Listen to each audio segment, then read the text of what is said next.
morning, this is John Piper with the weekend video clip, and it's Saturday the 15th of March. And I'm going to start with the gold market today. It's a nice clear picture. Basically I've been saying for some time now that at the very least this is a C wave, and it's going to test, or is liable to test, the 1430 odd level.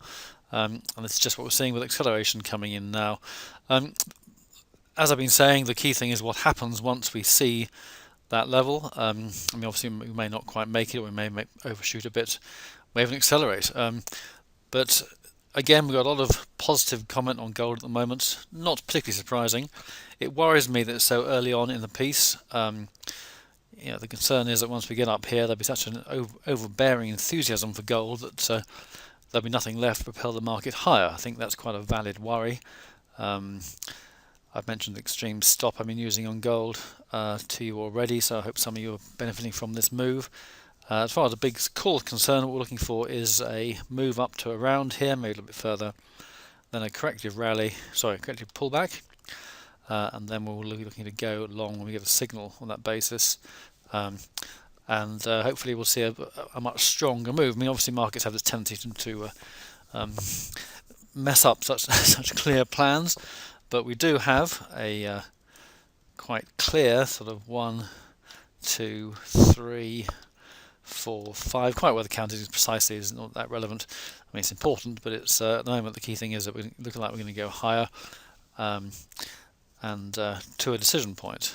I'd be a lot happier if there was a lot more skepticism about this rally, which doesn't seem to be the case. It's always difficult, of course. I tend to listen to people who I believe have something interesting to say, and this of course can give you a somewhat biased view as to what the majority are saying at the moment, but I'm more interested really in the chart pattern, and it's what happens once we have this ABC, i.e. A, B, C, that's going to be most interesting. Alright, so pound dollar.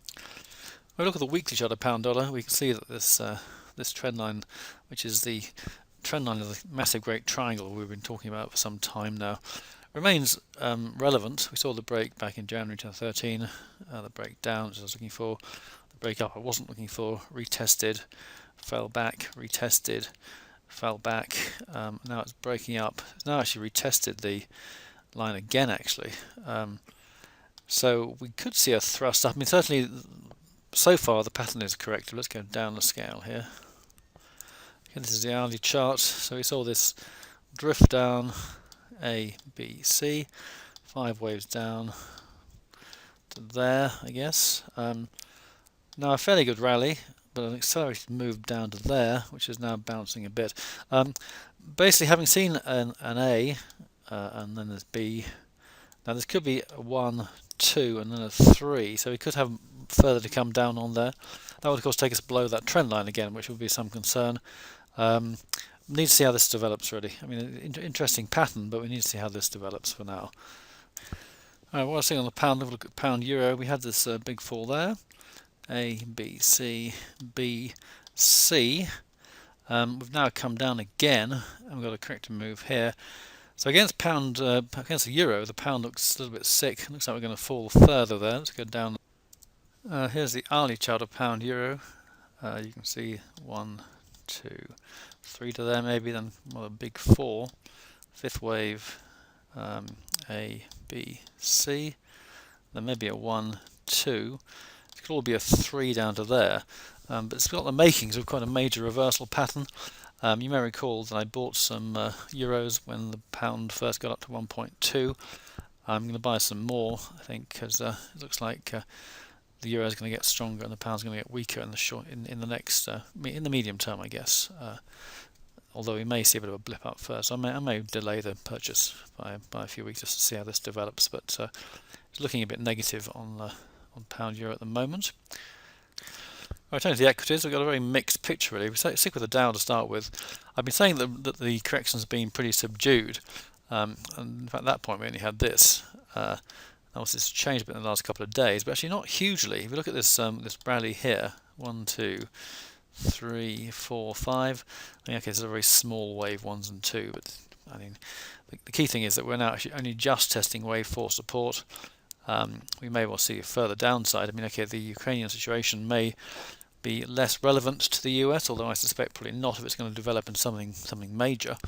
It seems to be a sort of question of power and possession that's going on between Russia and the Ukraine, and the Europeans have been trying to seduce Ukraine over to their side, which has backfired rather, I guess, depending how you look at it.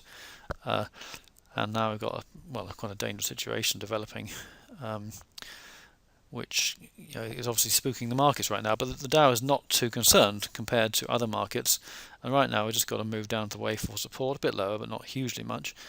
Let's have a look at the wave pattern.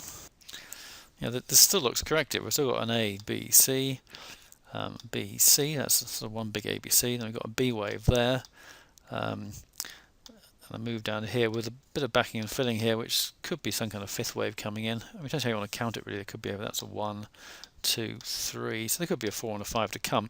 But the acceleration phase might be over for this particular end of the phase.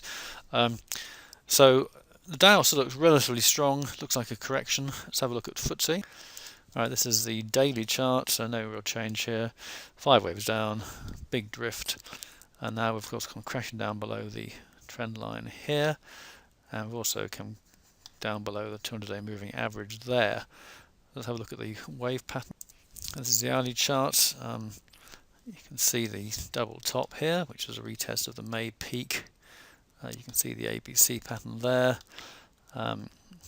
So ABC B, now the C wave coming in.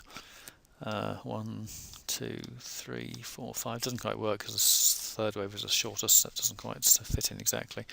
But of course we're still not too close to the support level. I showed you the 200-day moving average a minute ago. Let me go back to that. Alright, this has been a major support level for the markets. You'll see it's blipped down a number of times, and every time so far it's blipped up again. Now, of course, that's going to change at some point. This is the 4th attempt in the last few months, and so at some stage we're going to see a clear breakthrough. This may be this particular point. Obviously, we're looking to go short if we see some clear signals. If we, for example, saw a bit of a rally now, followed by another decline, that would give us a 5-wave form, even though the first part of it would be an ABC. At that point, if we then saw a rally, rather like the gold situation, we'd be looking to, gold in reverse, we're looking to adopt a major short position at that point, although we are holding 50% short already, a bit long in the two-thirds positions. Okay, I think that's probably enough for today. I hope that's interesting and useful. There should be a lot of stuff coming up. I mean, gold is getting to a point where it should become very interesting. Same true of the equity markets. The pound could also be getting to an interesting stage, so there should be some good trading coming up in the longer term. And that's all for today. So have a great weekend. Hope you found that interesting and useful. Always welcome feedback. Thanks for listening, and bye for now.